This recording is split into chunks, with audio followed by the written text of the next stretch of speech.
তো হ্যালো ভাই ব্রাদার, তোমরা সবাই কেমন আছো? আমি তো মোটামুটি ভালো আছি। অনেকদিন পরে ভিডিও আনলাম আর কি। একটা বিপদে পড়ে গেছি। আমি যখনই গেমে ঢুকছি, কোন জানি মাদারচোদের বাড়ি যাই, তো ওইখানে আমাকে রিকোয়েস্ট পাঠাই দিয়েছে, কিন্তু আমি যার গ্রুপে যাই বা কাস্টমারদের ঢুকে যাই, আমি বেড়াইতে পারবো না। আমাকে পুরো গেম থেকে বেড়া দিতে হবে। এখন এটা তো অনেকের সাথেই হইতেছে।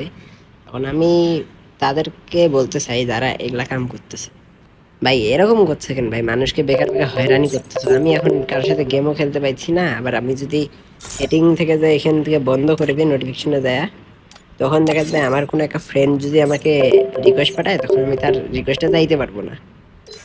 বেকার বেকার এরকম হয়রানি করার কি দরকার ভাই? মানুষকে জ্বালায় তোমরা কি পাবা? তাই বলবো যে ভাই, এরকম যারা যারা করতেছো তারা প্লিজ দয়া করে এরকম আর করিও না।